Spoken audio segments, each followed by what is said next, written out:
I'm the Asian Santa. I'll be here waiting for you in Lansu Chinese Garden in this winter holiday season. I can't believe we met Asian Santa last year. I just feel like I have so many questions. Literally, what was the reason behind Asian Santa? What was the point?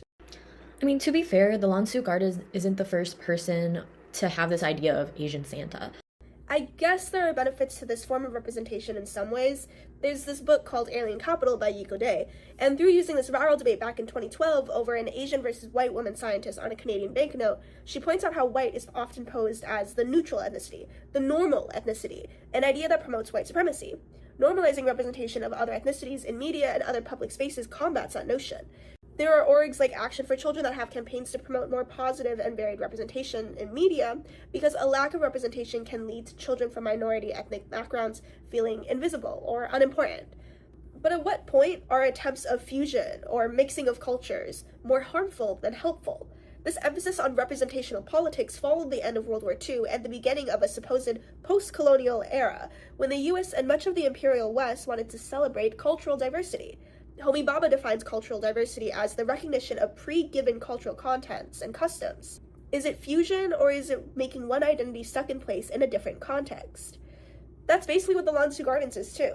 It's based on centuries-old tradition of Chinese scholar gardens and is seen as this time capsule in Portland to Suzhou.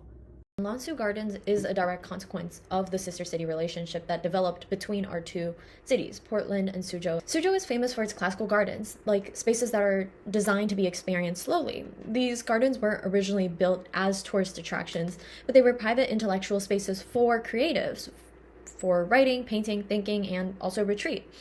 And over time, they've become hotspots for photography and travel.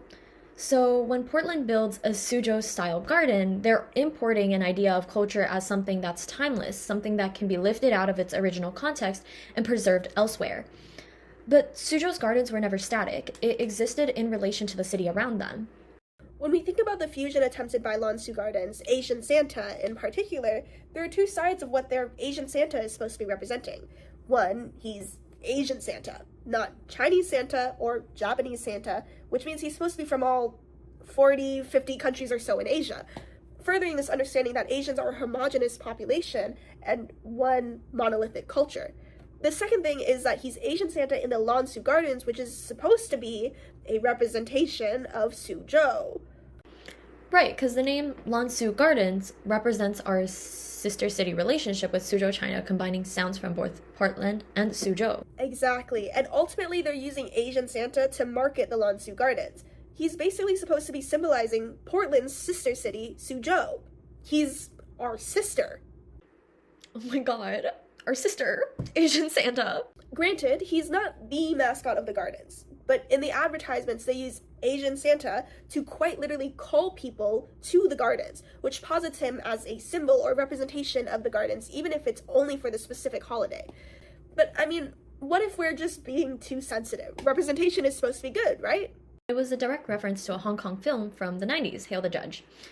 The character that's specifically referenced is a corrupt government official from the movies, which is a really interesting character to depict as the Asian Santa. I don't think either one of us got the reference. And we originally did think that Asian Santa represented a stereotype, but it may have just been a niche cultural reference to the movie. And once again, it really brings up the question of who Asian Santa is catering to. And I think that's where the distinction between representation and representation is useful. Asian Santa isn't just representing Asians with visibility and inclusion, he's representing cultural difference in a way that works for the gardens and tourism. And that's why Asian Santa feels strange, because of the kind of Asia and Asian that is being represented and what is getting marginalized and flattened in the process. And going back to the video itself and going back to Asian Santa, if you really look at the comments, there are some people that are laughing. I guess we just aren't in on the joke. But at the end of the day, Asian Santa did its job. It created discourse. It made people engage with the gardens. And I mean, we did pay to get a picture with him. I mean, I just hope he gets a raise. Dead ass.